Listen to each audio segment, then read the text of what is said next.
आज अपन अपना नया टॉपिक स्टार्ट कर रहे हैं, that is pyramid.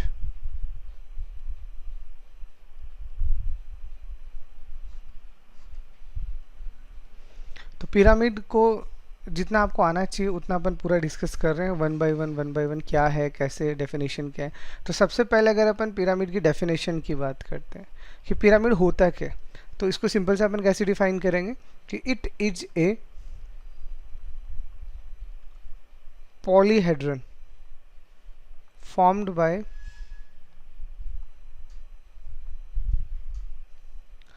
connecting a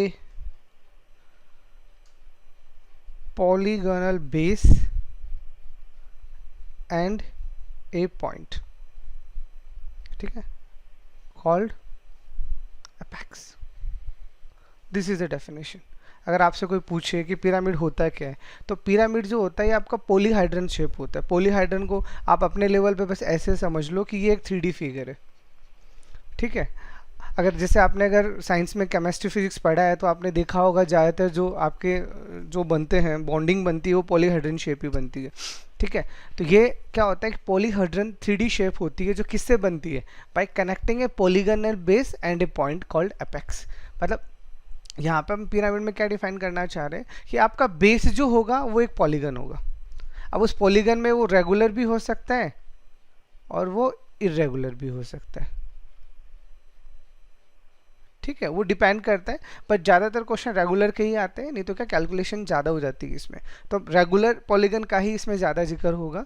यानी रेगुलर पॉलीगन का मतलब फिर अपन किस किस की बात करेंगे? या तो हमारे पास ट्रायंगल होगा, तो ट्रायंगल कौन सा होगा? Equilateral triangle. या हमारे पास क्वाड्रिलेटरल होगा, तो क्वाड्रिलेटरल का मतलब क्या होगा? क्वाड्रिलेटरल का मतलब यहाँ स्क्वायर होगा, ठीक है। या फिर कोई भी आपका पॉलीगन, इससे आगे अगर आप जाओ तो वो पॉलीगन कैसा होना चाहिए? वो रेगुलर होना चाहिए।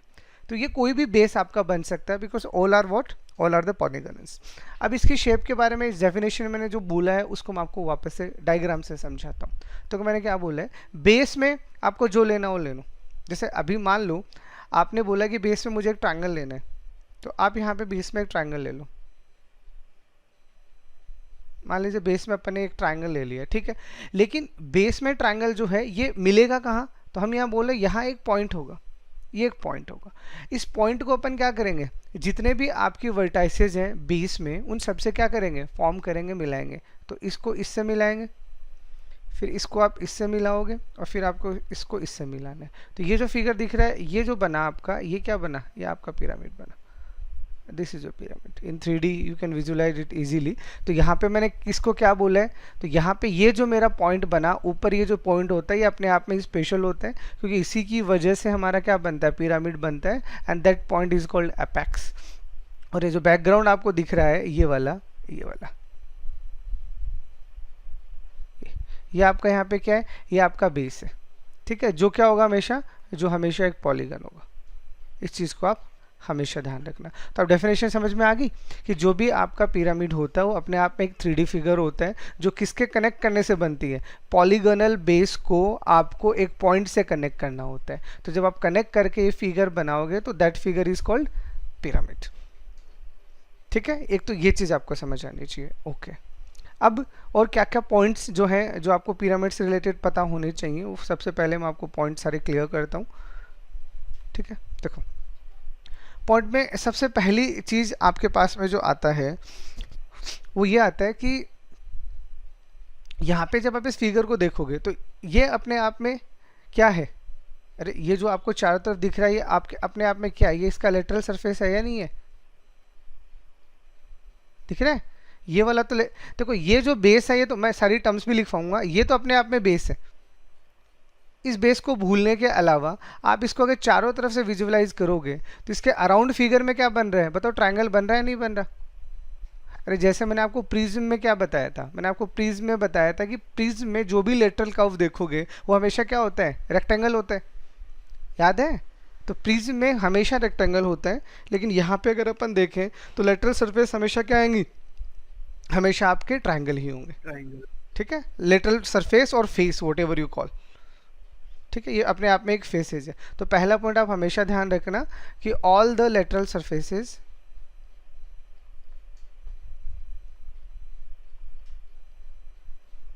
Of a pyramid is triangle. ठीक है, बेस में आप कुछ भी ले लो, बेस तो मैंने आपको बता दिया ना कि बेस तो कोई भी क्या होगा, बेस तो कोई भी पॉलीगन हो सकता है।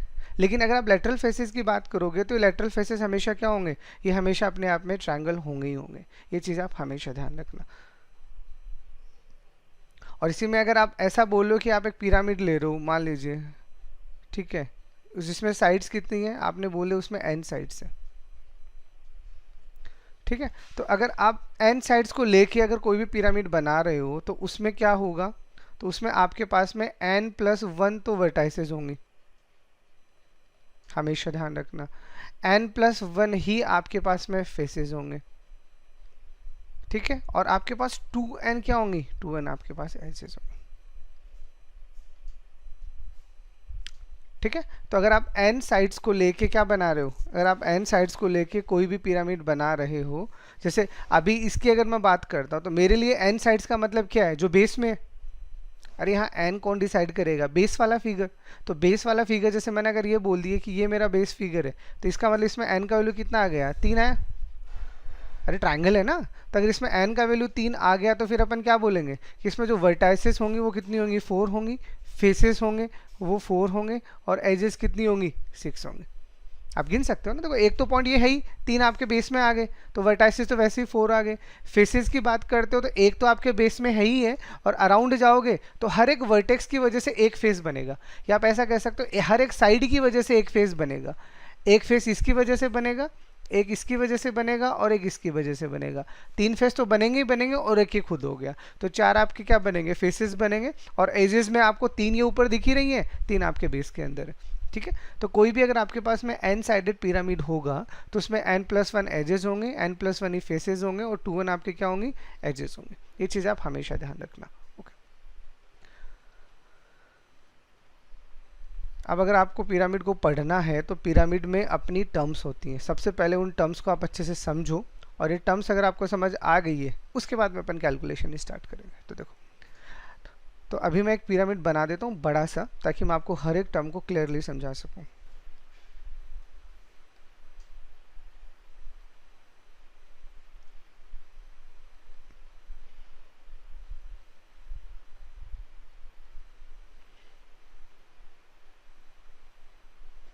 ठीक है, तो फिलहाल के लिए मैं बेस क्या मान रहा हूँ, ट्रायंगल मान के आपको सारी की सारी समझा रहा हूँ। उसके बाद में स्पेशल केसेस में मैं आपको क्वाड्रिलेटरल भी करवा दूंगा। ये आपको दिख रहा है पिरामिड, होप सो 3D में सारी चीज़ें विजुअलाइज होंगी। अब देखो, इसमें जो जो टर्म्स हैं 1 बाय 1 मैं आपको सबसे पहले पढ़ा देता हूँ। सारी टर्म्स जितनी होती हैं पहले पढ़ लीजिए। तो सबसे पहले जैसे मैंने आपको बता भी दिया अपेक्स, तो अपेक्स का मतलब सिंपल से अपन क्या बोलते हैं, द टॉप पॉइंट्स। जो भी आपका टॉप वाला पॉइंट होगा, इस वाले पॉइंट को अगर मैं ए बोलता हूँ, जिस पे ये सारा का सारा बेस कन्वर्ज होता है, उसको अपन हमेशा क्या बोलेंगे, उसको हम हमेशा अपेक्स बोलेंगे। ठीक है, सेकंड सेकंड आपके पास आता है यहाँ पे लेटरल फेसेस। तो लेटरल फेसेस का मतलब यहाँ पे क्या होता है, तो जो भी बेस है, देखो ये आपका बेस है, इसको अलग से 3D में दिखाता हूँ आपको। देखो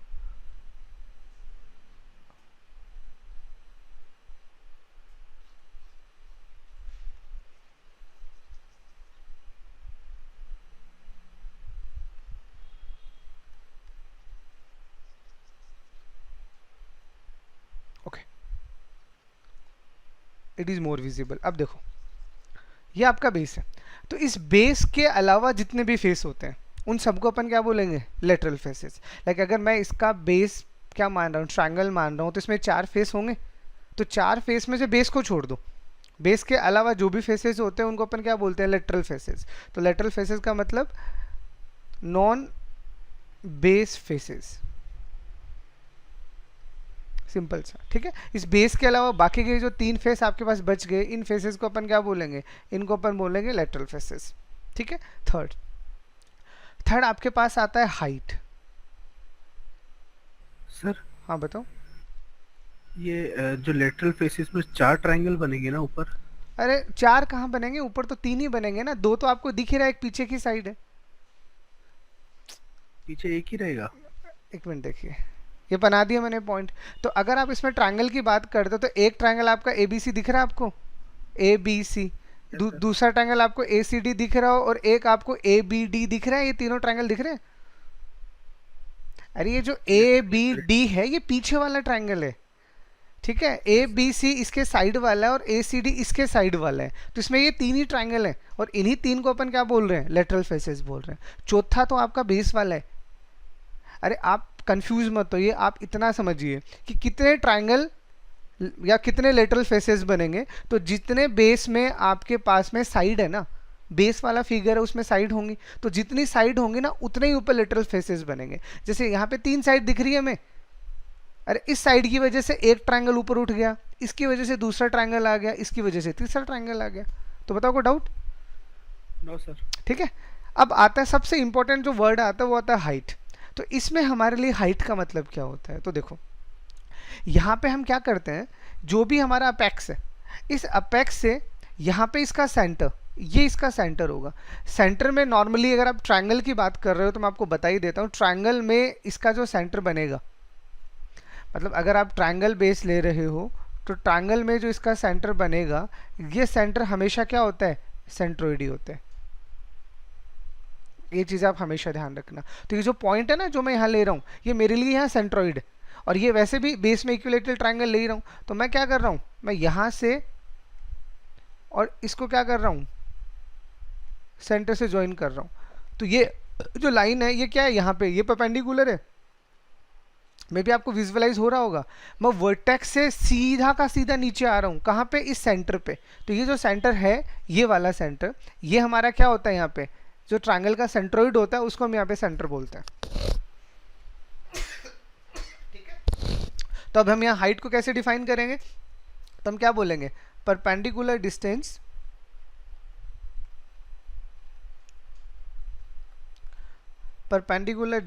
फ्रॉम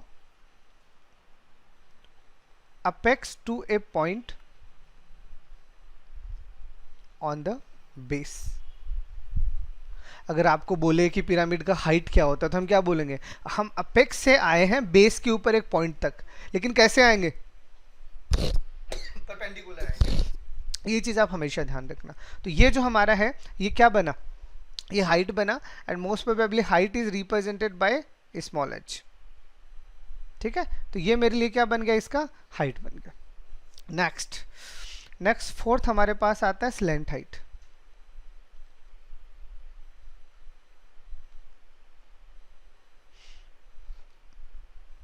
तो यहाँ पे हम स्लैंट हाइट की बात करें तो स्लैंट हाइट हमारे लिए क्या है?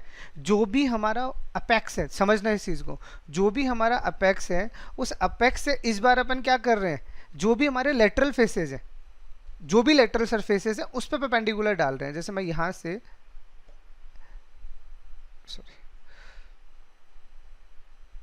लेटरल फेसेस पे आ गया, ठीक है। तो ये लेटरल फेसेस पे मैंने यहाँ परपेंडिकुलर डाल दिया,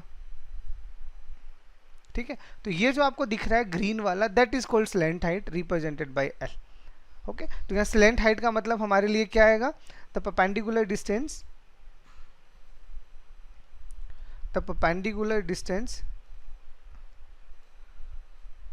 from apex to, क्या बोलेंगे? अपेक्स टू द, ये सॉरी यहाँ पे आप ये बोल दीजिएगा perpendicular distance from apex to the center बोल दीजिएगा, apex to a point on the center of base. बाकी एज इट इज रखिएगा। ये सेंटर वर्ड यूज करने से ये यहाँ पे फोकस करेगा, और यही मेरा बेस है। अब फिर से देखना, अब इस बेस पे मैं सेंटर पे नहीं जाऊंगा, साइड पे जाऊंगा, ठीक है। तो the perpendicular distance from apex to the base, ठीक है। या फिर इसी को आप शॉर्ट में क्या कह सकते हो? It is height of lateral face, that is more important to you. अगर आप फेसेस की बात करते हो तो हर एक फेस अपने आप में एक ट्रायंगल है ना, मैं इसको बाद में ओपन भी करूंगा। तो ये मेरे पास में एक ट्रायंगल है, इसका अपना हाइट है, इस वाले ट्रायंगल का अपना हाइट, और पीछे वाले ट्रायंगल का अपना हाइट है। तो ये जितने भी ट्रायंगल होंगे इन सब का अपना हाइट होगा या नहीं होगा? ठीक है। और ये क्या है, ये सारे के सारे आपके पास में लेटरल फेसेस। तो जो लेटरल फेसेस का हाइट होता है उसको अपन यहाँ क्या बोलते हैं, स्लेंट हाइट बोलते हैं, ठीक है। Okay, and the last and the very important word is the fifth word, and that is slant as.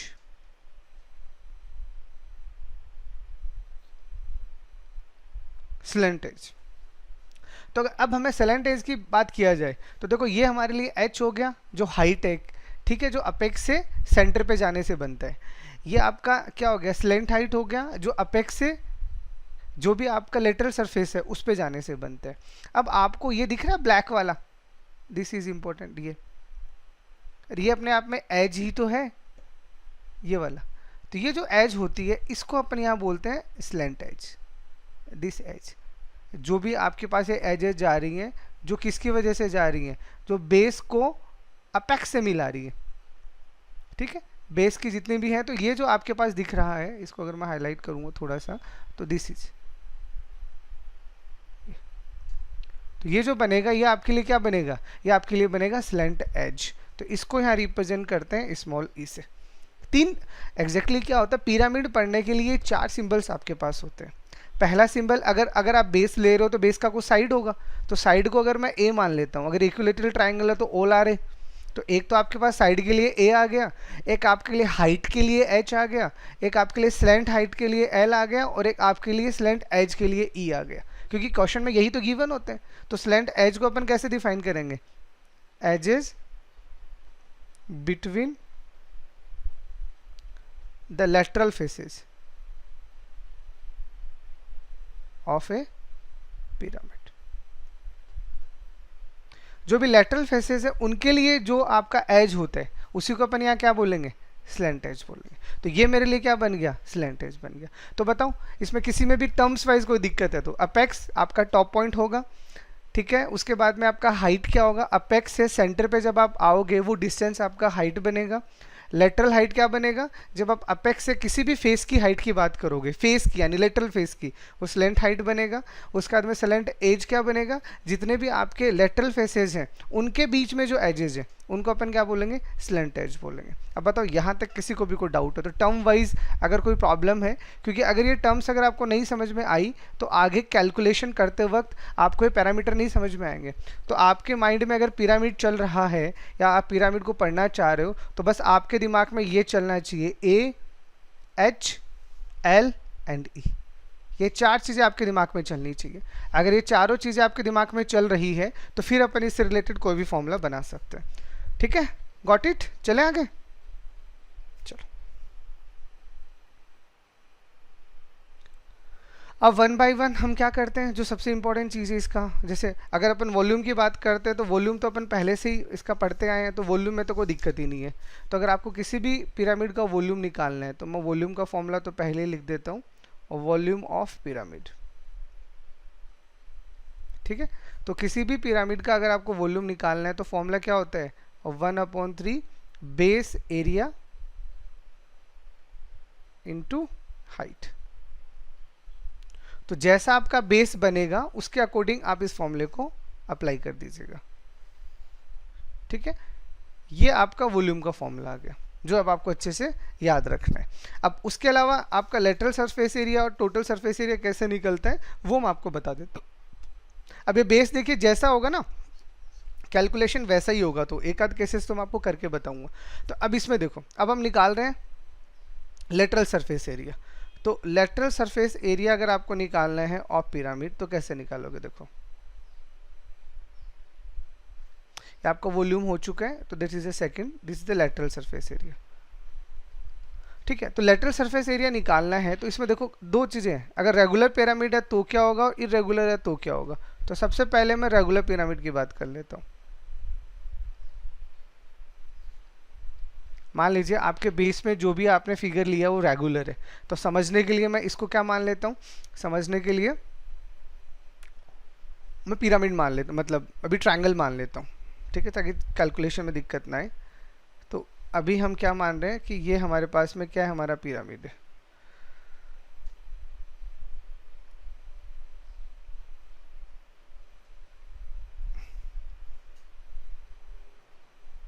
ये हमारा पिरामिड बन गया, ठीक है। अब मैंने ये माना ये रेगुलर है, तो रेगुलर होने का मतलब ये जो इसका बेस बन रहा है, ये वाला बेस, ये क्या है, ये आपका एक इक्विलेटरल ट्रायंगल है। तो इक्विलेटरल ट्रायंगल होने का मतलब इन इसका सबका साइड ए है, ठीक है। तो अब अगर हम इसका लेटरल सरफेस एरिया निकालना चाह रहे हैं तो हमें क्या करना पड़ेगा, इसको ओपन करना पड़ेगा। जैसे हमने किस को ओपन किया था, प्रिज्म को ओपन किया था। तो यहाँ से अगर हम इसको ओपन करते हैं तो ये एक ट्रायंगल है, इसको मैं आपके अकॉर्डिंग ही ओपन कर देता हूँ। ये आपके पास बेस वाला ट्रायंगल है, ठीक है, जो इक्विलेटरल ट्रायंगल है। ये तो आपके पास ए आ गया। और अब हर एक फेस के पास क्या आएगा, अरे हर एक फेस के पास एक ट्रायंगल आएगा ना। जितने भी लेटरल फेसेस होंगे वो तो अपने आप में यहाँ एक ट्रायंगल होते हैं। तो ये आपका पहला ट्रायंगल आ गया, ये आपका दूसरा वाला ट्रायंगल आ गया, और ये आपका तीसरा वाला ट्रायंगल आ गया, ठीक है। तो तीनों ट्रायंगल दिख गए। अब यहाँ होगा क्या, हर एक ट्रायंगल का ये क्या है, स्लेंट हाइट, ठीक है। अब दिख रहा है स्लेंट हाइट, देखो यहाँ पे 3D में आपको स्लेंट हाइट मैंने दिखाया था ऐसे कि ये इसका स्लेंट हाइट होता है। तो ये स्लेंट हाइट ये आ तो साइड पे ही रहा है ना, तो ये साइड बन गई, ये इसका परपेंडिकुलर आ गया। तो अगर तीनों साइड बराबर है, इसका मतलब क्या समझ में आया कि तीनों की स्लेंट हाइट भी बराबर होंगी, ठीक है। अरे जब ये साइड बराबर है तो स्लेंट हाइट तो बराबर होंगी होंगी ना।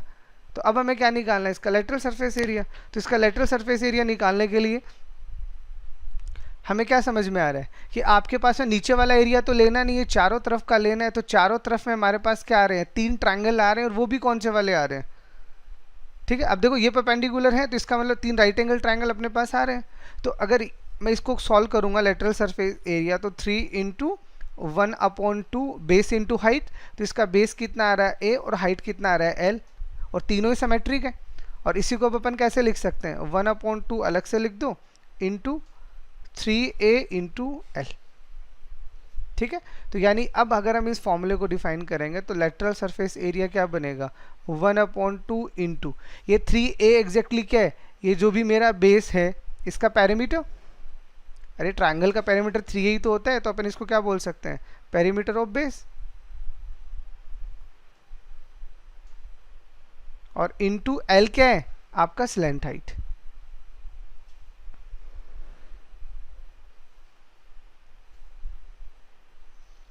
लो जी, अगर आपके पास में कोई भी रेगुलर पिरामिड आता है तो उस रेगुलर पिरामिड में और क्वेश्चन रेगुलर के ही बनते हैं। ये आपका जो भी बेस है, ट्रायंगल से मैंने आपको समझा दिया। अब यहाँ पे भले स्क्वायर आए या कोई ऑक्टागन आए, हेक्सागन आए, उससे कोई फर्क नहीं पड़ना, हम उसका पैरामीटर निकालना है और उसका स्लेंट हाइट निकालना है। तो यहाँ से हमारा एक स्टैंडर्ड फॉर्मूला बन गया लेटरल सरफेस एरिया का। बट यही अगर आपके पास क्या हो, ये आपका रेगुलर था, अगर यही आपके पास में इरेगुलर आ गया,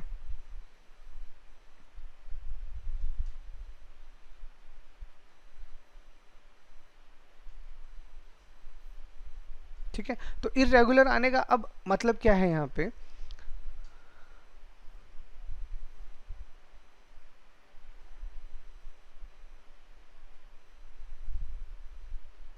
इरेगुलर आने का मतलब ये है कि ये जो बेस है ये तीनों के तीनों अलग अलग है, ठीक है। अभी रेगुलर नहीं है। तो अब जब आप इसको ओपन करोगे, जैसे ये आपका यहाँ ट्रायंगल है जिसकी फेसेस मान लीजिए आपने ABC मान ही रखी है। अब इस पे आप क्या बनाओगे, हर एक फेस को ओपन करोगे तो यहाँ अपना ट्रायंगल आएगा, यहाँ पे इसका अपना ट्रायंगल आएगा, यहाँ पे इसका अपना ट्रायंगल आएगा। अब होगा क्या, यहाँ पे देखो, अब जब आप स्लेंट हाइट डालोगे तो तीनों का स्लेंट हाइट क्या आएगा, अलग अलग आएगा, ठीक है। क्योंकि तीनों साइड अगर आपकी अलग अलग है तो स्लेंट हाइट भी तो अलग अलग आएंगी। तो यहाँ से अब हमें क्या करना पड़ेगा, खुद कैलकुलेशन करके निकालना पड़ेगा। तो हमारा यहाँ पे जो लेटरल सरफेस एरिया आएगा वो क्या आएगा, 3 ट्रायंगल है। अब तीनों ट्रायंगल क्या है, अपने आप में अलग अलग है। तो 1/2 ए के साथ में L1, 1/2 बी के साथ में आपका L2, और फिर 1/2 सी के साथ में L3। तो जो भी आपका लेटरल सरफेस एरिया यहाँ पे आएगा 1/2 चाहे तो कॉमन ले लो, AL1 प्लस BL2 प्लस का CL3, ये आपका यहाँ पे लेटरल सरफेस एरिया आएगा। तो अगर इरेगुलर हालांकि कभी बनता नहीं है, क्योंकि कैलकुलेशन में फिर सारी की सारी क्वांटिटी दी जानी चाहिए या कैलकुलेशन में निकालनी चाहिए। फिर भी अगर निकालना पड़े तो अब यहाँ पे ये फॉर्मूला जनरल नहीं है, ये वेरी करेगा फिगर टू फिगर। तो ये मैंने ट्रायंगल के लिए बता दिया, जिसमें मुझे हर एक ट्रायंगल का साइड और हाइट पता होना चाहिए, तब जाके अपन क्या कर सकते हैं, उसका लेटरल सरफेस एरिया निकाल सकते हैं, ठीक है। और इसी में अब हमें क्या निकालना है, थर्ड, टोटल सरफेस एरिया। तो यहाँ पे अगर आप टोटल सरफेस एरिया निकालोगे तो क्या आएगा, लेटरल सरफेस एरिया तो आएगा ही आएगा, साथ में क्या आएगा, एरिया ऑफ बेस, यही आएगा। अब जो भी आपका बेस है वो ट्रायंगल है तो ट्रायंगल ले लो, स्क्वायर है तो स्क्वायर ले लो, पर total surface area lateral surface area plus area of the base. तो ये आपके 3 मैन फिगर्स होते हैं, मतलब क्वांटिटी वाइज में वॉल्यूम कैसे निकलता है, लेटरल सरफेस एरिया कैसे निकलता है और टोटल सरफेस एरिया कैसे निकलता है, ये चीज़ आपको पता होनी चाहिए। अब मैं आपको स्पेसिफिकली 2 फिगर करवा रहा हूँ। अगर आपका बेस अगर इक्विलेटरल ट्रायंगल है तो क्या करेंगे, और आपका बेस अगर स्क्वायर है तो क्या करेंगे। तो देखो, तो उन दोनों को अपन इंडिविजुअल पूरा पढ़ रहे हैं और उनके फॉर्मूले बना रहे हैं। तो अपन सबसे पहले लिख लेते हैं कि if base of pyramid is equilateral triangle. तो देखिए, अरे क्वेश्चन तो यहीं से बनेंगे, अभी तक अपन ने ए एच ई और एल की तो बात ही नहीं की, तो अब आएगा। तो अब हम क्या मान के चल रहे हैं कि हमारा बेस इक्विलेटरल ट्रायंगल है और उससे हमें सारा का सारा कैलकुलेशन करना है। तो देखो, अगर इक्विलेटरल ट्रायंगल है तो कैसे कैसे होगा, पूरा फिगर समझिएगा। मैं पूरा फिगर बना के एक एक रिलेशन आपको समझा रहा हूँ, और आप इनको याद मत रखना, जो अभी मैं कैलकुलेशन कर रहा हूँ ना, इसे याद मत रखना, ये कैसे बन रहा है बस वो तरीका आप याद रख लेना, ठीक है ना, ताकि अगर एग्जाम में अगर आपको कैलकुलेशन करनी पड़े तो आप इस तरीके से करना, ना कि ये फॉर्मूले याद रखने हैं, ठीक है, नहीं फॉर्मूले ज़्यादा हो जाएंगे। देखो,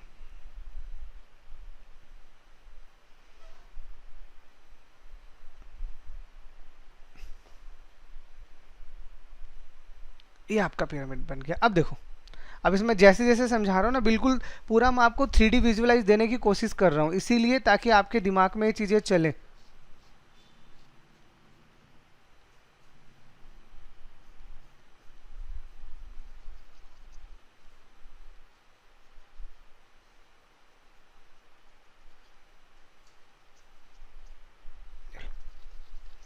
ये कंप्लीट आपका 3D फिगर बन गया। अब देखो, अगर ये हमारा क्या इक्विलेटरल ट्रायंगल है, तो इक्विलेटरल ट्रायंगल होने का मतलब हम क्या मान रहे हैं कि ये साइड भी ए है, ये साइड भी ए है, और ये जो इधर दिख रहा है ये साइड भी ए है, क्योंकि ये तो इक्विलेटरल ट्रायंगल है। उसके अलावा अब जो जो हमें चाहिए, तो सबसे पहले यहाँ एक पॉइंट है जो क्या है, जो सेंट्रोइड है। तो अगर ये सेंट्रोइड है तो यहाँ से हम चलेंगे, इसको ज्वाइन करेंगे यहाँ से, तो यहाँ से ये मेरा क्या बनेगा, ये मेरा एच बनेगा, ठीक है। और इसको अगर मैं यहाँ से ज्वाइन करता हूँ, यहाँ से अगर मैं ज्वाइन करता हूँ, तो ये क्या बनेगा मेरा, ये मेरा एल बनेगा। और ये जो मेरा जा रहा है ब्लैक वाला, ये तो ई है ही, और ये वाला तो ई जा ही रहा है। तो अब हम क्या कर रहे हैं, 1 बाय 1 2 या 3 रिलेशन निकाल रहे हैं। 4 पैरामीटर है, उनमें मैं 3 रिलेशन आपको निकाल के दूंगा। तो तीनों को 1 बाय 1 समझिए। देखो,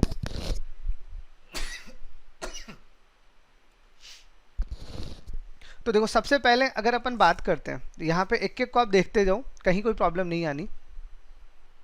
इस फिगर को अगर आप देख रहे हो, तो इस फिगर में आप किसी भी तरह से समझो, जैसे ये मैं अगर मिला देता हूँ, पहले मैं इसी फिगर की मैं बात कर लेता हूँ, ये मैंने मिला दिया, तो ये तो आपके पास राइट एंगल होता ही है ना,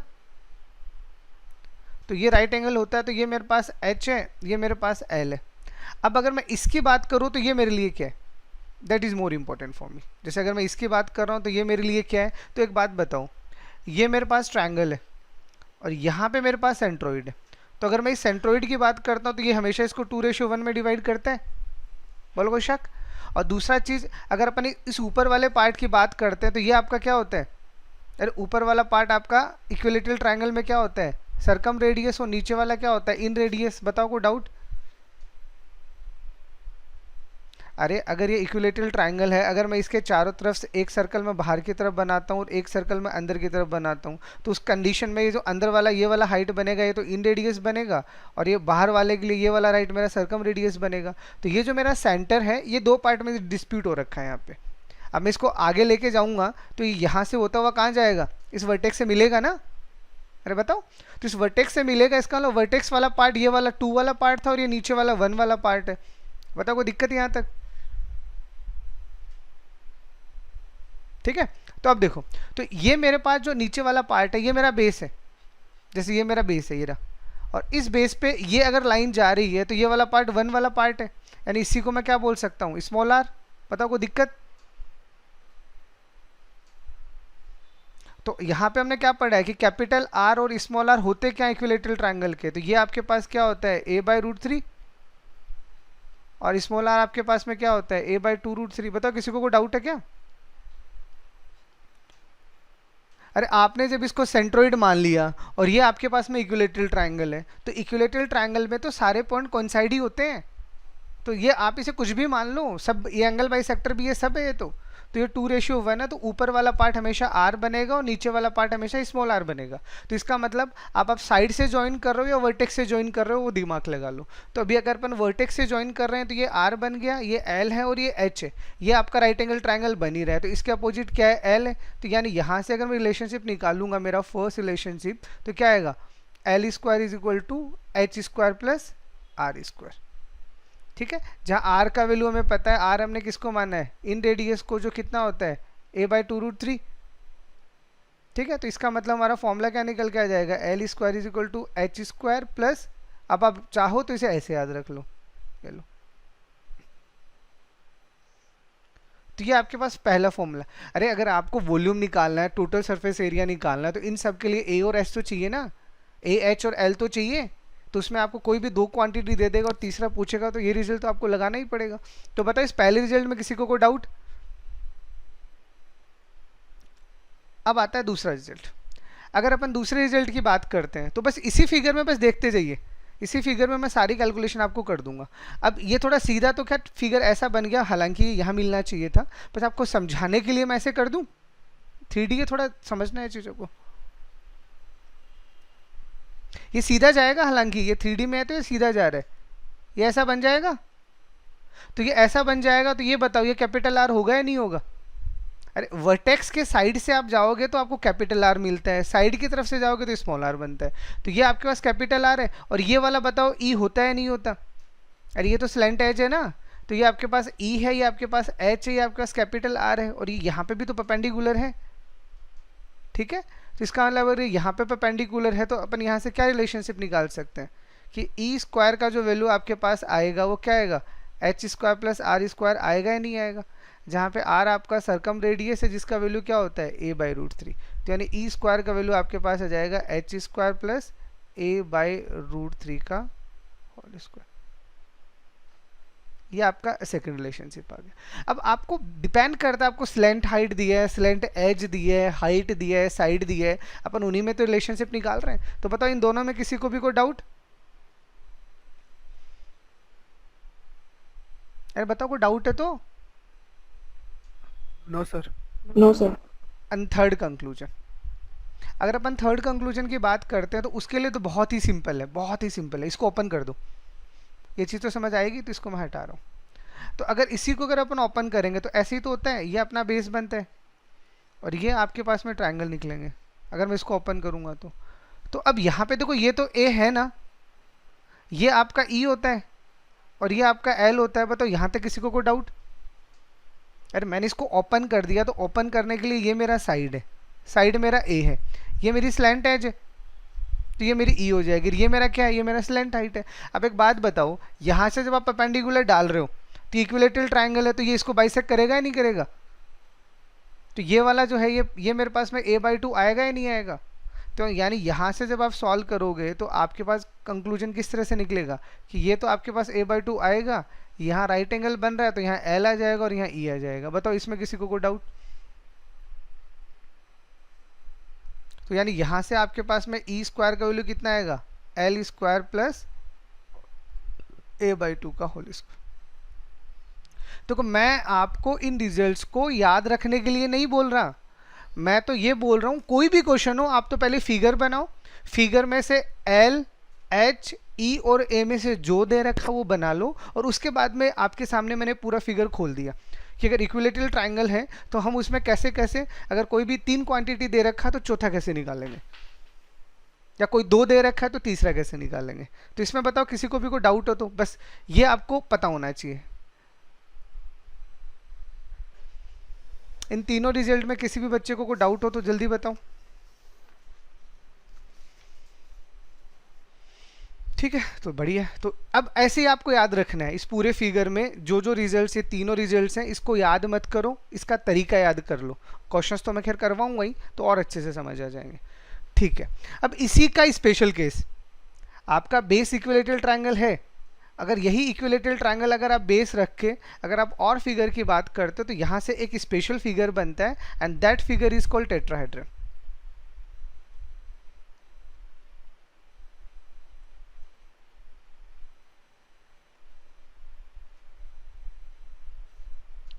टेट्राहेड्रन। अब क्या होता है टेट्राहेड्रन, पहले तो डेफिनेशन समझ लो। टेट्राहेड्रन के बारे में हम सिंपल सा क्या बोलते हैं, जैसे अभी तक हम क्या पढ़ते हैं, अभी तक हमने ये पढ़ा था कि हमारा जो बेस है वो इक्विलेटरल ट्रायंगल है, लेकिन ऊपर की तरफ तीन ट्रायंगल और है ना। तो जो ऊपर की तरफ, अरे जैसे ये इस फिगर की अगर मैं बात करता हूँ, तो ये नीचे वाला जो येलो वाला पार्ट है, ये है मेरा इक्विलेटरल ट्रायंगल। तो बाकी ये जो तीन ट्रायंगल और दिख रहे हैं, इसके बारे में थोड़ी मैंने कुछ बोले, ये तो हमें निकालने पड़ेंगे, क्योंकि ये स्लैंट एज और ये आपका हाइट और ये तो सब तो कैलकुलेशन का पार्ट है। लेकिन इसी में मैं रेस्ट्रिक्शन लगा दूं, क्या रेस्ट्रिक्शन लगा दूं कि मेरे पास यहाँ कितनी सरफेसेज हैं, 4 सरफेसेस। तो मैं अगर ऐसा बोलूँ कि ये चारों के चारों सरफेसेस अगर मेरी इक्विलेटरल ट्रायंगल है, मतलब नीचे वाला है वो भी इक्विलेटरल ट्रायंगल है, और ऊपर की तरफ जो तीन ट्रायंगल बन रहे हैं वो भी अगर इक्विलेटरल ट्रायंगल है, तो आपके चारों सरफेसेस इक्विलेटरल ट्रायंगल हो गई। तो अगर चारों के चारों सरफेसेस आपकी इक्विलेटरल ट्रायंगल हैं, तो उस कंडीशन में ये पिरामिड जो होता है, ये अपने आप में एक स्पेशल फिगर होता है, जिसको आप टेट्राहेड्रन बोलते हैं।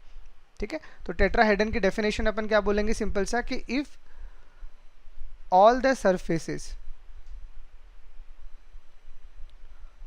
Of a pyramid is equilateral triangle. ठीक है, अगर सारी की सारी सरफेसेस क्या है आपकी, अगर इक्विलेटरल ट्रायंगल है, तो उसको अपन सिंपल सा क्या बोलेंगे, उसको अपन क्या बोलेंगे, टेट्राहेड्रन बोलेंगे। बताओ डेफिनेशन वाइज कोई डाउट किसी को भी। तो इसका मतलब अब हमें क्या समझ में आया, इसका मतलब अब हमें ये समझ आया कि अब अगर हम यही फिगर बनाते हैं, ठीक है, जैसे बनाया था मैं वैसे ही इस फिगर को दोबारा बना देता हूँ, या इसको थोड़ा क्लियरली समझने के लिए ये फिगर ऐसे बनता है हमेशा, बस अंडरस्टैंडिंग पॉइंट ऑफ व्यू से। ये लो, तो देखो अब इस फिगर को देख के क्लैरिटी लेने की कोशिश करो। अभी तक जो मैं बना रहा था, वो ये आगे जो फेस आ रहा है वो पीछे बना रहा था, अब मैंने आपको ये आगे ही दिखा दिया।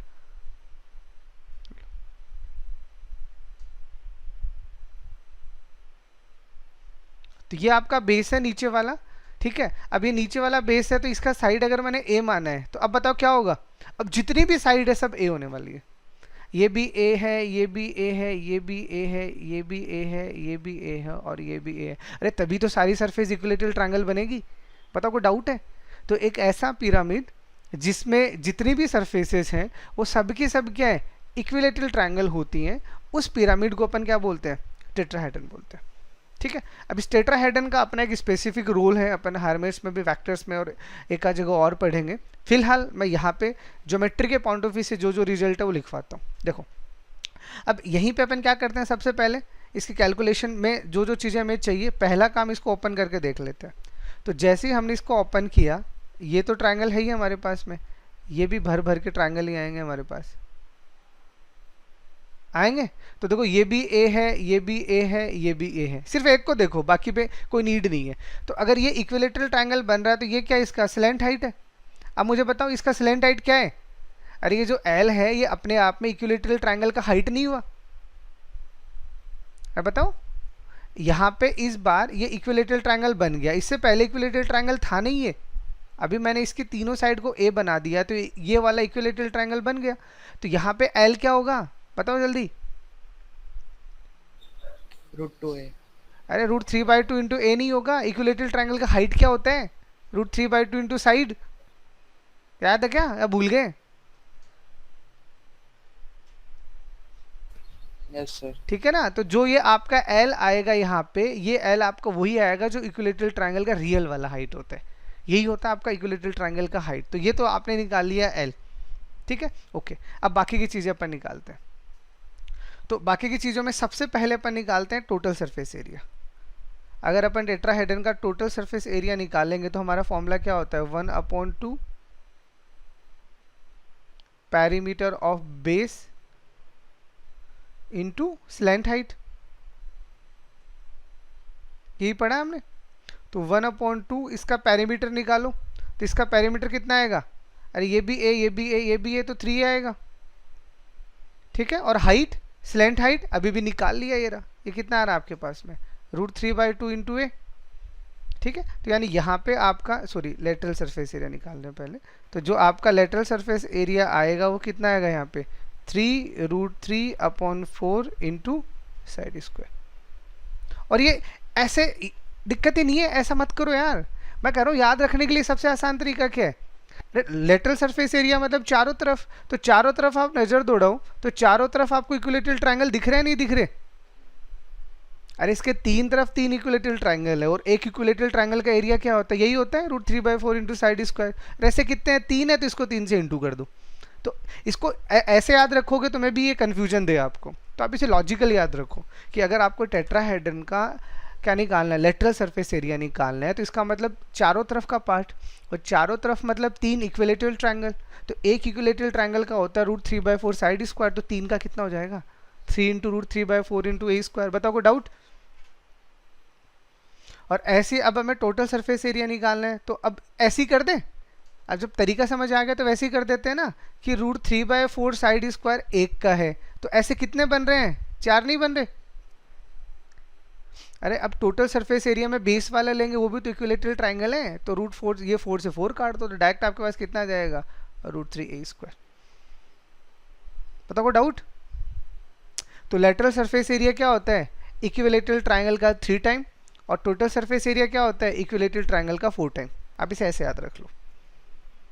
ओके, तो ये आपके पास टेट्राहेड्रन का लेटरल और टोटल आ गया। अब बात करते हैं वॉल्यूम की।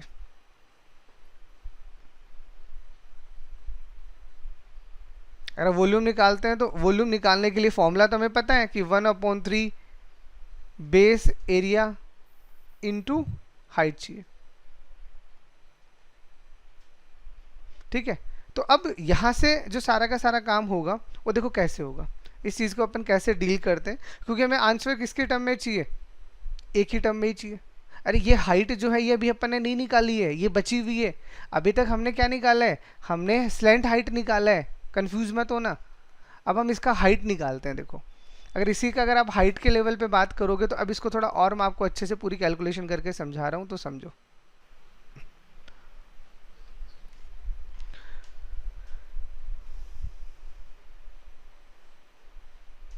अपना जो फिगर जैसे बनता था मैं वैसे ही बना देता हूँ ताकि आपको समझने में दिक्कत ना आए। देखो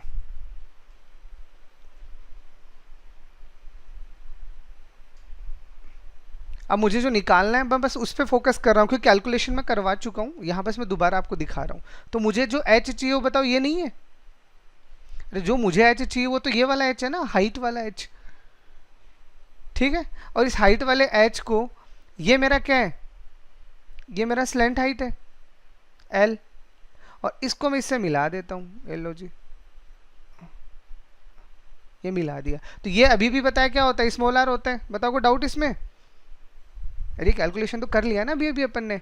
ये आपका एच है, ये आपका स्लैंट हाइट हो गया, ये आपका आर हो गया, क्योंकि बेस वाला आर होता है और वर्टेक्स वाला कैपिटल आर होता है, यानी इसको अगर आप मिलाओगे तो इसकी नीड है तो वही कैपिटल आर है।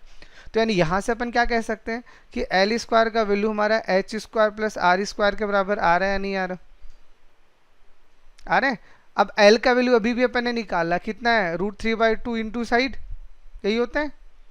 एच को आप एच रहने दो, और आर, आर यहाँ पे क्या है आपका इन रेडियस है, तो इन रेडियस क्या होगा, a/2 √3 का होल स्क्वायर।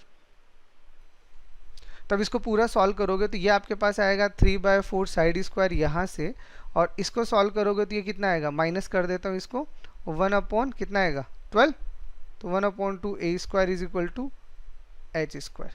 तो यानी यहाँ से आपके पास में H square is equal to कितना आएगा, बताओ, 2a² बाय 3।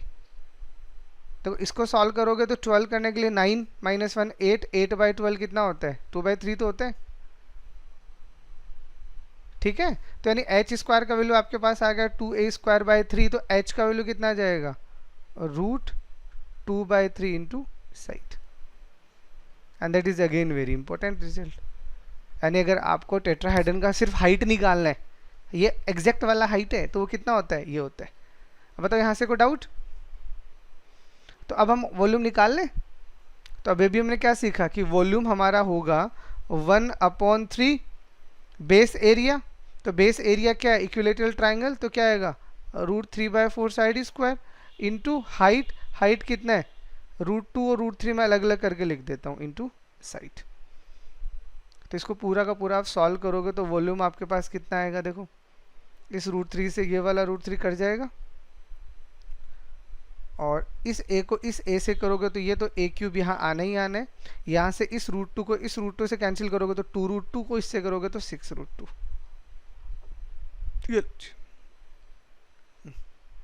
तो अगर आपको टेट्राहेड्रन का वॉल्यूम निकालना है तो वॉल्यूम निकालने का फॉर्मूला होता है साइड क्यूब अपॉन 6√2। अब बताओ किसी को भी कोई डाउट है तो यहाँ तक आगे अच्छे से समझ, बताओ जल्दी। अरे बहुत इंपॉर्टेंट है टेट्राहेड्रन। तो टेट्राहेड्रन में जो जो चीज़ें चाहिए सब आपके सामने पड़ी है। किसी भी पॉइंट में कोई दिक्कत है? डेफिनेशन पहले क्या होती है, फिर इसका स्लेंट हाइट कैसे निकलेगा, lateral surface area, total surface area and finally volume. अभी वॉल्यूम तो आप याद ही रख लो कि टेट्राहेड्रन का वॉल्यूम क्या होता है, a³ अपॉन 6√2। बार बार आपको कैलकुलेशन नहीं करना पड़ेगा, ठीक है। एक लास्ट बस, अब आपको एक फिगर और करवा देता हूँ। अगर आपका बेस क्या हो जाए, अगर आपका स्क्वायर हो जाए, ठीक है, तो आप सिंपल से क्या कह सकते हो, पिरामिड विद स्क्वायर बेस। तो देखो स्क्वायर बेस है तो बाकी की सारी चीजें तो आप खुद ही निकाल लेना, ठीक है। जो इंपॉर्टेंट है वो मैं क्वेश्चन में करके बता दूंगा। हमें जो इंपॉर्टेंट है वो है रिलेशनशिप। तो हम चाहते हैं कि AHEL में रिलेशनशिप हमें समझ में आए ताकि हम उनका वॉल्यूम, लेटरल सरफेस एरिया या टोटल सरफेस एरिया निकाल सकें। तो इसमें मैं फिर से बोल रहा हूँ, आपको रट्टा मारने की कहीं कोई आवश्यकता नहीं है, जस्ट सिर्फ सोचो इन चीज़ों को कि क्या हो रहा है। तो देखो अगर अपन स्क्वायर बेस की बात करते हैं तो देखो फिगर बना के दिखाता हूँ आपको। अगर मैं स्क्वायर बेस की बात करूंगा तो ये फिगर कुछ मेरा ऐसा सा बनेगा। ये मेरा स्क्वायर बेस है, ठीक है। अब अगर मैं यहाँ ये पॉइंट लेके चलता हूँ, मान लीजिए this is my point, this is my point, okay.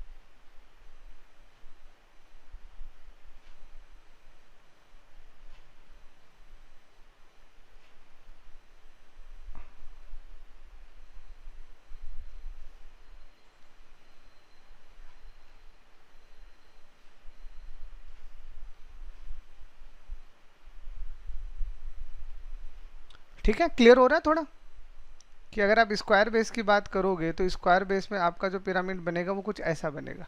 अब ऐसा बनेगा तो वही सेम बेस तो ये आपके पास पड़ा ही है, ये रहा। अब इसमें जो चीज़ें आपको समझनी है वो समझो, देखो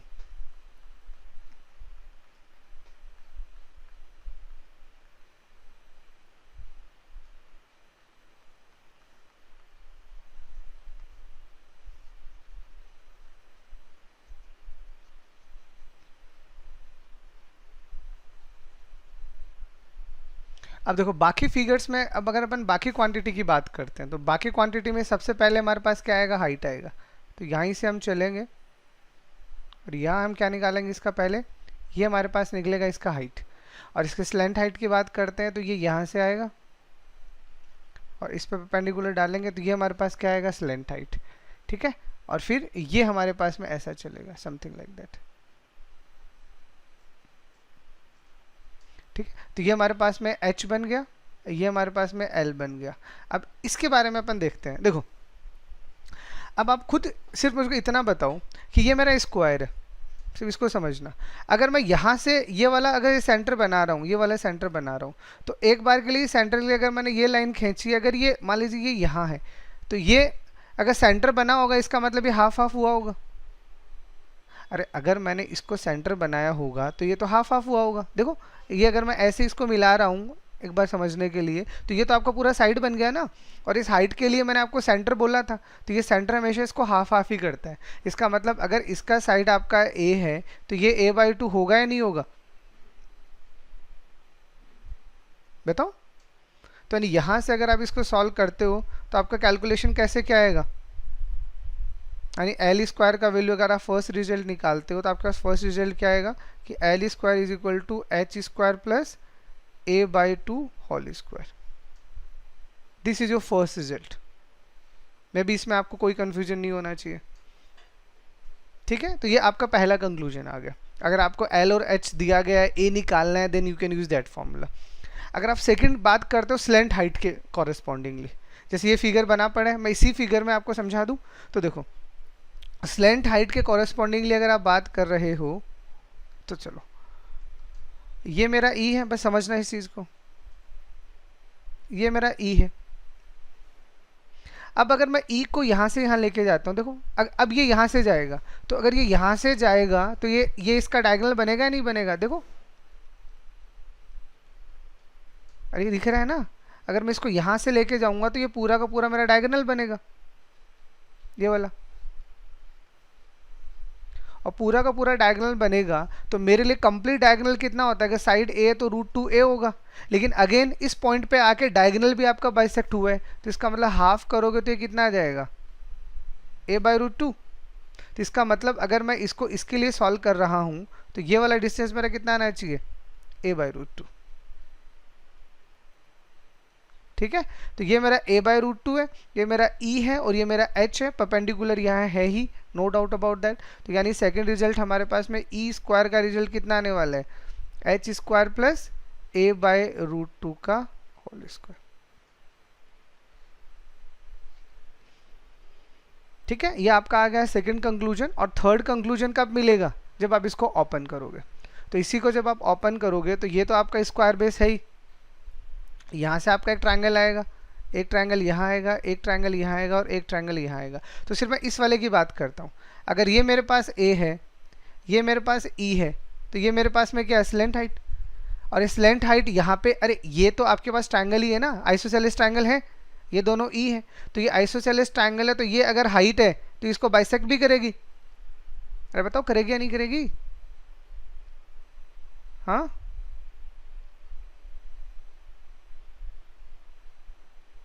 इसका मतलब ये भी a/2 है, ये भी a/2 है। तो इस वाले ट्रायंगल को अगर मैं अलग से निकालता हूँ यहाँ पे, ठीक है, तो ये मेरा L है, ये मेरा a/2 है और ये मेरा E है।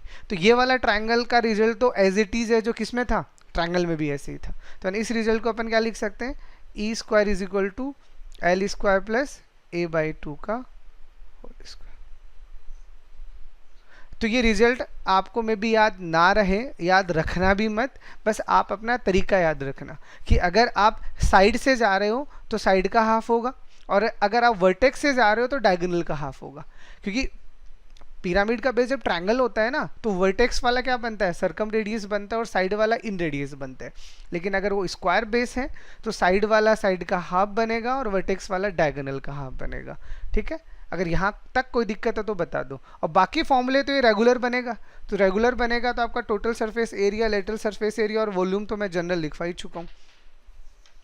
तो बताओ कोई दिक्कत है तो, चीज़ें समझ में आ गई तो क्वेश्चंस कर लें। अब इस क्वेश्चंस में वही सेम अभी जो फॉर्मूले लिखवाए हैं सारे के सारे आपको याद होने चाहिए। तो सबसे पहले क्या बोला है, टेट्राहेड्रन का वॉल्यूम निकालना है, साइड दिया गया है। तो अब देख लो, साइड दिया गया यानी ए का वैल्यू अगर आपको 3√2 दिया गया है तो वॉल्यूम अभी अभी तो पढ़ा है अपन ने, कितना था, a³/6√2। तो यानी a यानी 3√2, तो आपके पास यहाँ जाएगा 3√2 का क्यूब अपॉन 6√2। तो यहाँ से क्या हो जाएगा 12, पूरा सॉल्व करो कितना आएगा 9, ठीक है। तो आपके पास आपका वॉल्यूम कितना आ गया 9, दैट इज योर आंसर। पर ये तभी निकलेगा जब आपको ये फॉर्मूला आता है, ठीक है। सेकंड, अब जितने भी रिजल्ट हैं उनको अपन याद नहीं रख रहे हैं, हर एक क्वेश्चन में वापस लगा लगा के आपको दिखाऊंगा। Find the volume of the pyramid which base is the equilateral triangle, ठीक है। मतलब आपके पास में एक पिरामिड है, ठीक है, जिसका बेस आपको क्या दिया, इक्विलैटरल ट्रायंगल दिया है। ये आपका इक्विलेटरल ट्रायंगल है, ठीक है। साइड आपको दिया है 16√3, okay, and it's slant height, तो आपको इसका स्लेंट हाइट दिया, मतलब ये वाला साइड दिया, ये वाला हाइट आपको दिया, ये स्लेंट हाइट। तो स्लेंट हाइट, ये जो L है ये क्या बोला है, ये हाइट का 3 टाइम है, तो ये यहाँ पे कहीं इसका हाइट होगा, ठीक है। तो इसका मतलब अगर ये आपका हाइट अगर h है तो स्लेंट हाइट क्या है, स्लेंट हाइट आपका 3h है। बताओ यहाँ तक कोई दिक्कत, ठीक है। अब देखो ये L आ गया, h आ गया, अब ये चाहिए अपने को, तो ये मैंने क्या बताया था, जल्दी बताओ। अरे इन रेडियस, जब आप बेस साइड वाला करते हो तो इन रेडियस आता है, जिसको मैं r बोल रहा हूँ। तो ये r मेरे पास कितना होगा, a/2√3, तो a आपको कितना दिया है 16√3 अपॉन 2√3, तो ये कितना आ रहा है 8। तो इसका मतलब ये मुझे पता चल गया 8 है। तो अब मुझे क्या चाहिए, अरे हाइट चाहिए ना, तो अब यहाँ से फॉर्मूला क्या लग जाएगा कि L स्क्वायर का वैल्यू आपका h square plus r square के बराबर ही होता है ना। तो L का मतलब आ गया 3h square is equal to h मतलब h स्क्वायर, और r का वैल्यू आपको यहाँ से पता चली गया कितना है 8 स्क्वायर, ठीक है। तो ये यहाँ करोगे तो कितना आएगा 8h square is equal to 8 square, तो h का वैल्यू कितना आएगा √8 यानी 2√2। बताओ यहाँ तक कोई दिक्कत। और अगर h निकल गया तो l कितना आएगा, l तो आपका वैसे भी 3h है ना, तो इसको 3 से इंटू करोगे तो 6√2 आ जाएगा। तो h आ गया, l आ गया, a हमें दे रखा है, ये लो जी, अब सारी क्वांटिटी निकल के आ गई। अब हमें क्या पूछा है, find the volume of the pyramid. अब हमें वॉल्यूम निकालना है, तो वॉल्यूम क्या होता है 1/3 बेस एरिया इंटू हाइट, ठीक है। तो 1/2 बेस एरिया, तो 1/3 बेस एरिया में इक्विलेटरल ट्रायंगल है, तो एरिया क्या आएगा √3/4 साइड स्क्वायर, और हाइट अभी भी कितनी निकाल ली अपन ने 2√2, ठीक है। अब इसको सॉल्व करोगे तो देखो ये √3 का स्क्वायर 3 बनेगा, तो ये 3 से ये 3 कट जाएगा, और फिर ये √3 इंटू 2√2 अपनी जगह रख लो, 16 का स्क्वायर करोगे 16 इंटू 16/4, तो ये यहाँ से आपका 4 आ गया, तो कितना आएगा 4 दूनी 8 16 8 कितने होते हैं 128, हाँ, तो 128√6 दैट इज योर आंसर। तो बताओ समझने में कहीं भी कोई दिक्कत। अरे वो जो रिलेशनशिप लिखवाए थे वो समझ में आ रहे हैं ना, कैसे लग रहे हैं अब। चलो थर्ड आपको क्या दिया, the base of A right pyramid is an equilateral triangle. Again पहले पिरामिड बनाइए, बेस इसका इक्विलेटरल ट्रायंगल कीजिए। ये तो फिगर आपको बनाना ही रहे।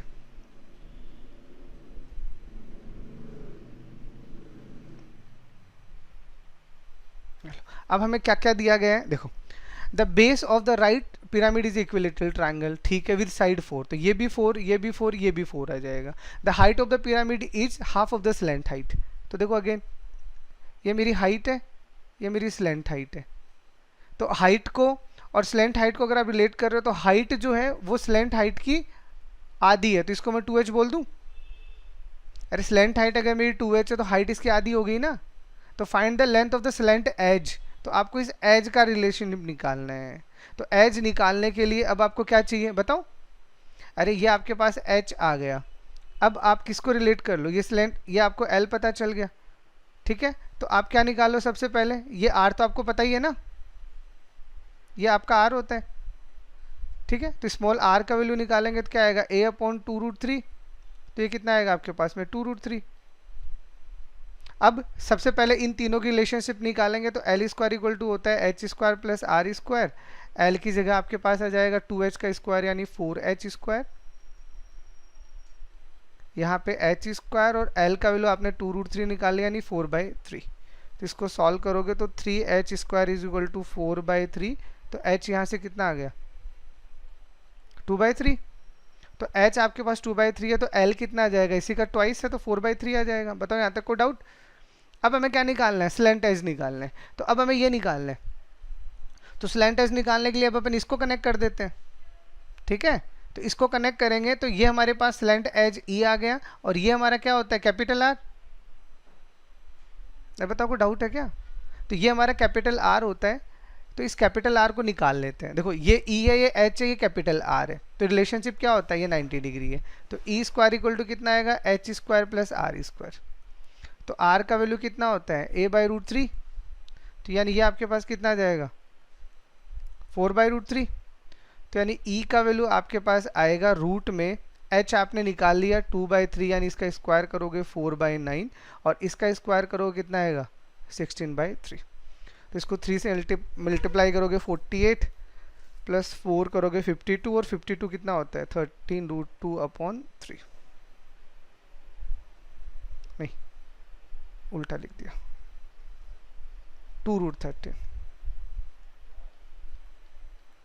52 आएगा ना, तो 13 इंटू 4 करोगे, that is your final answer. बताओ कोई डाउट?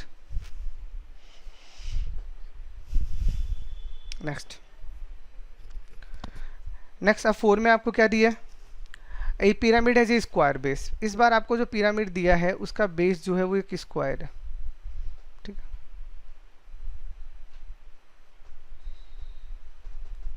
ये आपका एक पिरामिड, ठीक है, जिसका साइड 8 है, मतलब ठीक है, ये आपको 8 दिया गया। If the height of the pyramid is 16 centimetre, मतलब अगर इसके अपन हाइट की बात करते हैं तो ये हमारे पास 16 सेंटीमीटर है, then what is the total surface area of the pyramid, ठीक है। अब टोटल सरफेस एरिया निकालना है अगर अपने को, तो टोटल सरफेस एरिया में अपने को क्या निकालना पड़ेगा, इसका lateral surface area plus area of base, ठीक है। तो उसके लिए देखो, अब फिर से देखो इधर, मेरे अकॉर्डिंग को डाउट नहीं होना चाहिए, पूरा आपको स्क्वायर बता चुका हूं मैं। ये कितना आएगा 4, इसी का आधा, और ये स्लैंट हाइट हम L निकाल लेते हैं यहाँ से। तो L का वैल्यू कितना आएगा यहाँ से 16 का स्क्वायर प्लस 4 का स्क्वायर, तो 256 प्लस 8 करोगे तो कितना आएगा 262, और 262 कितना होता है 16 इंटू 7, हाँ अप्रॉक्सीमेटली आपके पास आ जाएगा 4√17। आप निकाल के देख लो। तो अब देखो, लेटरल सरफेस एरिया का फॉर्मूला क्या लिखवाया था, 1/2 पेरीमीटर ऑफ बेस, तो पेरीमीटर ऑफ बेस ये आ जाएगा, और इनटू क्या आएगा, इनटू स्लैंट हाइट, तो ये आपके पास स्लैंट हाइट आ गया, और plus area of the base कितना आ जाएगा 8 स्क्वायर। बताओ डाउट? तो इसको इससे सॉल्व करोगे 4 आ जाएगा, तो यहाँ से कितना आ रहा है आपका 4 इंटू 4 इंटू 4, यानी 4 का क्यूब, √17 प्लस 8 स्क्वायर। तो इसमें से 64 ये कॉमन ही आ रहा है, ले लो। तो यहाँ से 64 कॉमन लोगे तो ये कितना बच जाएगा √17 plus 1, that is your answer, ठीक। 5th, height of a pyramid is 6 centimetre, base of the pyramid is square. अब देखो सारी चीज़ें आपको समझ में आ गई है, बार बार डायग्राम बना के बस मैं आपको प्रैक्टिस करवा रहा हूँ ताकि आपके दिमाग में ये सारे के सारे फॉर्मूले बिल्कुल बैठ जाए। अब इसने क्या बोला था, height of the pyramid is 6 centimetre, ये इसका हाइट हमें 6 सेंटीमीटर दिया है। Base of the pyramid is square which diagonal, अब हमें ये डायगोनल दिया गया है। तो देखो डायगोनल अगर हमें दिया गया है, ये हमें डायगोनल दिया गया है 1152, तो 1152 को सॉल्व करोगे तो कितना आएगा 24 का स्क्वायर इंटू 2, ठीक है। तो ये आपके पास 20 ये आ जाएगा डायगोनल, ठीक है। अब डायगोनल होता कितना है, अगर डायगोनल कितना होता है √2a होता है ना, तो इससे इसको कैंसिल आउट कर दो, a का वैल्यू आपको कितना पता चल गया 24, यही तो चाहिए था आपको। तो आपको पता चल गया a कितना है 24 है। अब आपको क्या चाहिए इसका वॉल्यूम, तो वॉल्यूम क्या होता है इसका 1/3 area of base into height, तो 1/3 एरिया ऑफ बेस यानी 24 का स्क्वायर, और हाइट तो मैं खुद ही दे रखी है इसने, कितनी दे रखी है 6। तो ये तो काफ़ी आसान क्वेश्चन था, कर लो सॉल्व, कितना आएगा 8 इंटू 24 इंटू 6, तो 8 × 48 1152, ठीक, दैट इज रिजल्ट, ठीक है। होप्स तो समझ में आ रहा है। देखो सारे रिजल्ट मैंने इसीलिए आपको अच्छे से समझाए हैं ताकि दिक्कत ना आए। अब 6 में फिर से देख लो, the volume of a pyramid with square base is 200, मतलब आपको वॉल्यूम दिया है वो 200 दिया है, ठीक है। और वॉल्यूम अगर दिया है और उसमें साथ साथ क्या दिया आपको हाइट दी है, हाइट कितना दिया है 13 दिया है। तो what will be the approximate length of the edges, मतलब आपको स्लैंट एज पूछी है। तो देखो वॉल्यूम दिया गया है, तो वॉल्यूम होता कितना है 1/3, स्क्वायर का बेस क्या होता है साइड स्क्वायर इंटू हाइट यानी 13, और ये कितना दिया आपके पास 200 दिया है।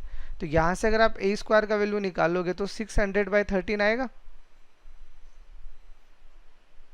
ठीक है। और बाकी का बाकी रिलेशनशिप हमारे पास सारे बने पड़े हैं, क्योंकि वो रिलेशनशिप मैं नहीं चाहता आप याद रखो, मैं तो चाहता हूँ आप हमेशा डायग्राम बना लो।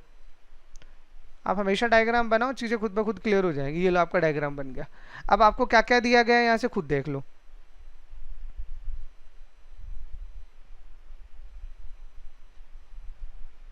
ये लो, ठीक है, क्योंकि अब हमें ई से कनेक्ट करना है। तो ये हमारा ई आ गया, ये हमारा हाइट हमें कितना दे रखा है, ये हमें 13 दे रखा है, और ये क्या होगा बताओ, अरे a/√2 ना, डायगोनल का हाफ। तो ये मेरे पास क्या होगा, a/√2, ए पता नहीं है ना अभी, तो ये हमारे पास a/√2 आ जाएगा। तो यहाँ से ई स्क्वायर का वैल्यू सॉल्व करोगे कितना आएगा, 13 स्क्वायर प्लस a/√2 का स्क्वायर करोगे तो a²/2, तो e square is equal to 13 square plus ये a स्क्वायर का वैल्यू हमें पहले से पता है, तो इसको 2 से इंटू करोगे कितना आएगा, 300/13। तो 13 का स्क्वायर आपके पास 169 आता है, और 300 को 13 से डिवाइड करो, अप्रॉक्सीमेटली कितना आएगा बताओ, तो कितना आएगा, 300 को अगर आप 13 से डिवाइड करोगे तो अप्रॉक्सीमेटली कितना आएगा, 23, यही आएगा क्या, पॉइंट समथिंग समथिंग।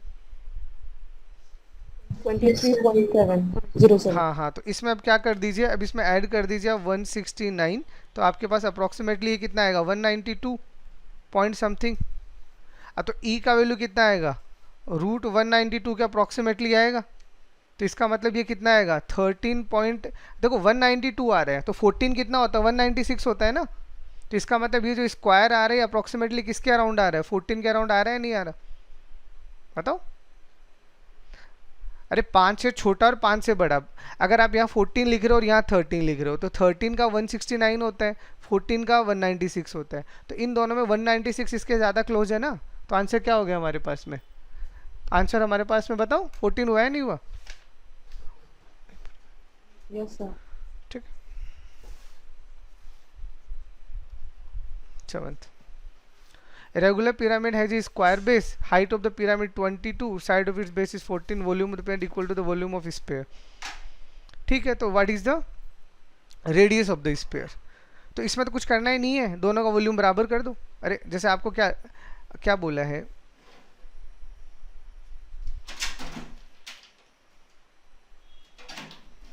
ये आपके पास है, height of the pyramid is 22, ये आपको हाइट जो दी गई है ये कितनी दी गई है, 22 दी गई है,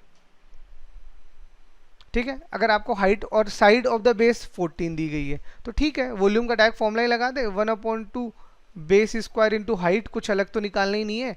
और इसको इसमें किससे कन्वर्ट किया है, क्या बोला है, स्पेयर के बराबर है। तो स्पेयर का क्या होता है, 4/3 पाई r³। बस ये फॉर्मूला पता होना चाहिए, ये तो कुछ नहीं था, ये तो लो हो गया क्वेश्चन। तो 3 से आप 3 कैंसिल आउट कर दीजिए, 22 से 22 कैंसिल आउट कीजिए, तो r³ इज इक्वल टू कितना आएगा बताओ, 14 स्क्वायर यहाँ है और ये इंटू 7 है, और क्या बचेगा, पॉन में 4 बचेगा क्या, ऐसा कुछ आएगा। हाँ ठीक है, तो 7 का क्यूब आ रहा है नहीं, देख लो, तो r का वैल्यू कितना आ गया, 7। 7 का क्यूब ही तो आ रहा है, ये 7 इंटू 2 का स्क्वायर करोगे तो 2 का स्क्वायर 4 कट जाएगा, तो 7 स्क्वायर इंटू 7 7 क्यूब, तो r का वैल्यू कितना आ गया, 7। ठीक है। 8, ए पिरामिड है, इसका स्क्वायर बेस है, ठीक है, ये आपके पास में स्क्वायर बेस का एक पिरामिड आपने लिया है, ठीक है। इसका साइड आपको 12 दिया गया है और हाइट इसका 21 दिया गया है, ठीक है, ये अपने को 21 दिया गया है। The pyramid is cut into 3 parts, ठीक है, वही है। अब इसको 3 पार्ट में एक कट यहाँ से मार दिया गया होगा, ठीक है, और एक कट मान लीजिए यहाँ से मार दिया गया होगा, क्योंकि नीचे स्क्वायर है तो ये स्क्वायर शेप में ही कटेगा। अब क्या बोला है, the cuts are at the height of 7 centimetre and 40 centimetre respectively from the base. तो ये वाला जो कट है ये तो 7 है, तो दूसरा वाला अगर 14 है तो ये भी 7 है, तो इसका मतलब ये भी 7 है। अरे इसका मतलब तीनों सिमेट्रिक हो गए। तो कटिंग जो मैंने आपको कॉन में पढ़ाई थी ना, सेम कटिंग यहाँ चलेगी, वो नहीं बदलने वाली। तो यहाँ से अगर आप इसको देखोगे तो देखो ऐसी तो चल रहा है, अरे ये फिगर तो ऐसा ही बनेगा ना, चीज़ें कट तो ऐसी रही हैं, ये आपका 7, ये आपका 7, ये आपका 7, तो टोटल तो 21 दे ही रखा है हमें। तो इसका मतलब ये क्या बोलना चाह रहे हैं कि ये इसको इक्वल हाइट पे क्या कर रहा है, कट कर रहा है। और मेरे अकॉर्डिंग इक्वल वाला आपको याद होगा। अरे अगर इक्वल वाले की बात करते हैं तो ये पहले वाला अगर 1 है तो दूसरे वाला 2 होगा और तीसरे वाला 3 होगा, याद है ना। अरे बताओ, अब इसने क्या पूछा है, what is the difference between the volume of the top most and the bottom.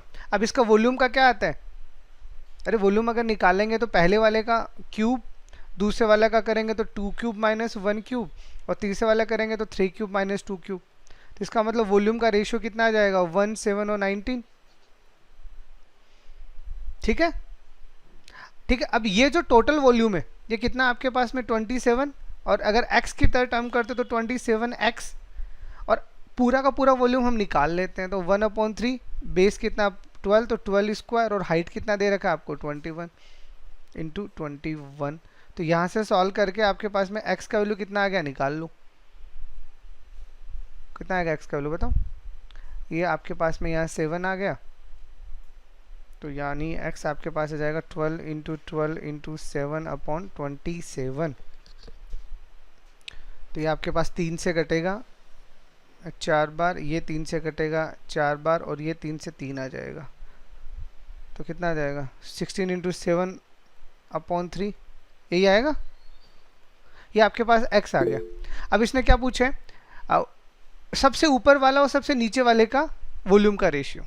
ठीक है, तो देखो यहाँ से सबसे छोटे वाला 1 है और सबसे बड़े वाला 19 है, इन दोनों का डिफरेंस कितना आएगा, 18x नहीं आएगा क्या।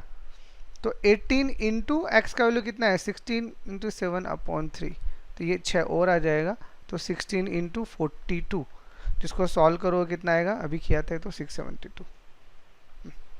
अरे ये कटिंग सबकी सेम होती है, लेकिन इक्वल हाइट पे करने से फिर क्या होता है, सारी की सारी चीज़ें सेम निकल के आती है, और वॉल्यूम हमेशा क्यूब में होता है और सरफेस एरिया हमेशा स्क्वायर में होता है, याद है ना।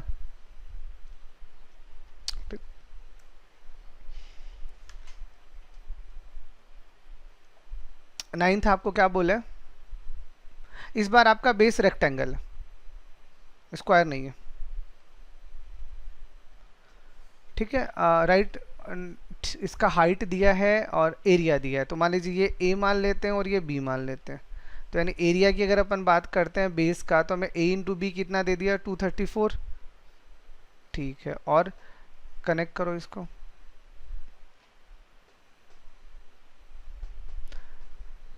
और हमें क्या, the length of the E slant height, मतलब ये जो आपका एज है ये वाला, ये आपको कितना दिया गया है 20.4, और इसका हाइट कितना दिया है 9.6। तो अगर आप यहाँ इसको मिलाते हो तो ये आपका हाइट आपको दिया गया है 9.6, तो इसको इससे मिला दे तो ये क्या होता है, डायगोनल का हाफ होता है नहीं होता, अरे a/√2 का हाफ होता है।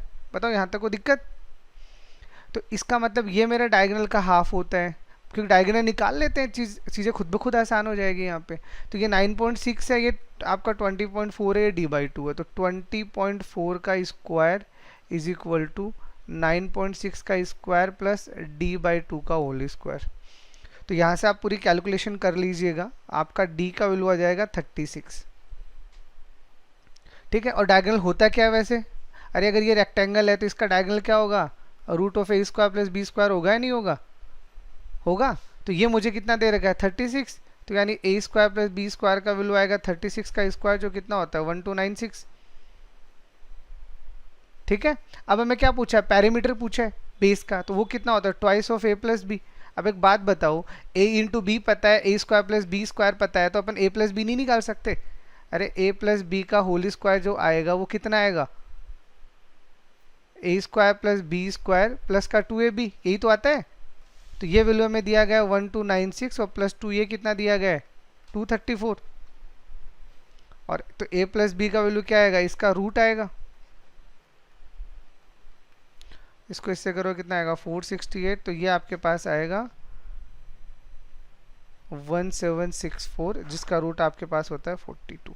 तो a प्लस बी का वैल्यू 42 हो, तो पैरामीटर तो twice of a into B है ना, तो 42 को इंटू 2 कर दो, कितना आ जाएगा 84।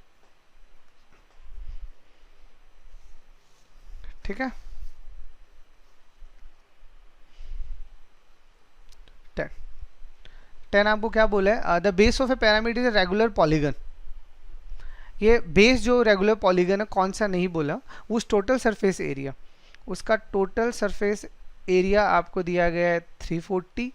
Area of the base, area of base आपको दिया गया है 100 square centimetre. If area of the each lateral surface, जो लेटरल सरफेस हैं उनका एरिया आपको दिया गया है 30। देन आपको क्या बोला है, find the number of lateral surfaces of the pyramid. तो लेटरल सरफेस आपको निकालना है पिरामिड का। तो देखो बहुत आसान से है, बस आपको समझ आना चाहिए कि टोटल सरफेस एरिया अगर अपन एक की बात करते हैं, तो एक की अगर अपन बात करते हैं तो क्या आएगा, एरिया ऑफ बेस प्लस यहाँ क्या आता है आपके पास, लेटरल सरफेस एरिया, यही आता है। अभी जो लेटरल सरफेस एरिया है इसमें कितनी फेसेस है हमें नहीं पता। नॉर्मली जब अपन लेते हैं तो डिपेंड करता है पॉलीगन में साइड कितनी है, यही होता है ना। तो पॉलीगन में 3 साइड है तो ये 3 हो जाता है, तो मान लेते हैं पॉलीगन में n साइड है तो ये n नहीं आ जाएगा। तो टोटल सरफेस एरिया आपको 340 दिया गया है, एरिया ऑफ बेस आपको 100 दिया गया है, n आपको पता नहीं है, बट एक इंडिविजुअल का लेटरल सरफेस आपको 30 दिया गया है। ये लो ये क्वेश्चन बस डराने के लिए था, नथिंग एल्स। तो n का वैल्यू आपको कितना पता चल जाएगा, 8। तो मतलब बेस में क्या है आपके पास में, ऑक्टागन है।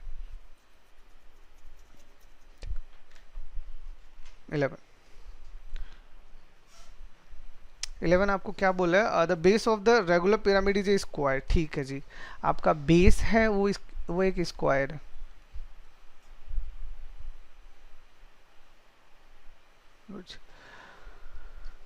और the base of a regular polygon is square and each of the other 4 sides is equilateral. अब ये जो ऊपर की तरफ आपको दिख रही है ना, ये सारी की सारी इक्विलेटरल ट्रायंगल है। ठीक है, length of each side being 20, इनकी साइड 20 है, मतलब ये जो आपको इक्विलेटरल ट्रायंगल दिख रहा है ना, ये सारी की सारी साइड आपके 20 है। The vertical height of the pyramid, तो आपको इसका हाइट बताना है। ठीक है, तो मतलब मुझे कुल मिला के क्या पूछा है, ये h पूछा है, मुझे h निकालना है। ठीक है, तो देखो h निकालना है तो सबसे पहले अपन ये h हो गया, ये इसको इससे मिला देते हैं।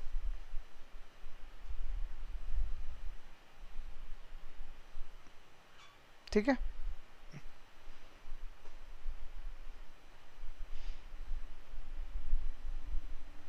अब सिर्फ एक बात बताऊं, अगर आप इसकी बात करते हो, ये वाला अगर आपके पास में है तो यहाँ से आप इसको ओपन करो, तो ओपन करोगे तो आपको ऐसा ही मिलेगा ना, ऐसे तो समझ में आएगा नहीं। ये आपको 20 दिख रहा है, ये आपको 20 दिख रहा है। ठीक है, ये आपका यहाँ परपेंडिकुलर है, तो अगर ये आइसोसेलेस ट्रायंगल है तो ये इसको हाफ हाफ करेगा या नहीं करेगा बताओ। तो ये भी आपका 10 हो गया, ये भी आपका 10 हो गया। तो ये जो परपेंडिकुलर है यानी स्लेंट हाइट है, इस लेंथ हाइट अगर अपन निकालना चाहें तो ये इसका हाइट नहीं है, अरे ये इसका हाइट नहीं है क्या, इस लेंथ हाइट। तो ये कितना होता है, अगर अपन इसकी बात करते हैं तो ये यहाँ से कितना आने वाला है, अरे ये भी 10 ये भी 10, तो इसका मतलब ये भी 20 हो गया ना आपके पास में, बताओ। Yes sir. तो अब इसकी अगर अपन बात करते हैं तो इसका हाइट क्या होता है, √3/2 इंटू साइड, तो यानी ये कितना आ जाएगा आपके पास में 10√3। अरे हाइट का मतलब हमने क्या निकाल लिया, ठीक है, ये अपन ने यहाँ निकाल लिया। अब हमें जो सॉल्व करना है, इस एज का मतलब ये हमारे पास आ गया इसका स्लेंट हाइट। तो अगर अपन इसको कनेक्ट करते हैं तो ये जो स्लेंट हाइट है ये अपने को पता चल गया 10√3 है। ठीक है, और ये जो है ये हमें पता चल गया कितना है 10 है, क्योंकि इसके साइड भी तो 20 है, तो ये तो a/2 हो जाएगा ना, बताओ। तो यानी अगर अपन h निकाल लेंगे तो h क्या आएगा, √10√3 का होल स्क्वायर माइनस का 10 स्क्वायर। तो 10 तो वैसे बाहर आ गया, 3 - 1 का यानी √2 आ जाएगा। देखो बेसिक ज्योमेट्री तो अच्छी होनी चाहिए, क्योंकि बेस में तो आपके 2D फिगर ही बन रहे हैं ना, अब उनकी कैलकुलेशन तो आपको खुद ही करनी है। ठीक, find the total surface area of the square base pyramid with base length 16 and height 30। ठीक है, यानी आपके पास में यहाँ पे एक स्क्वायर है,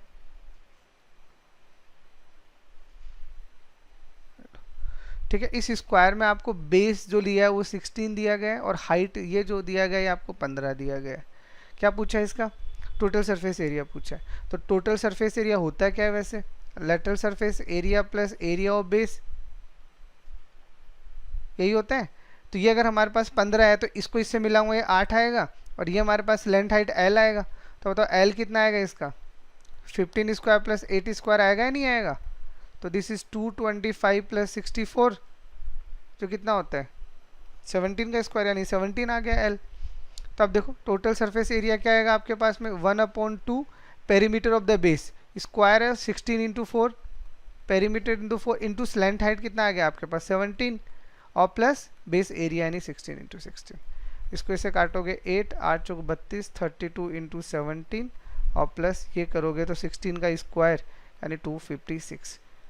अब बताओ कितना आएगा, 32 को अगर आप 17 से मल्टीप्लाई करते हो तो ये आपके पास कितना आता है 544 प्लस का 256 जो कितना आएगा 800।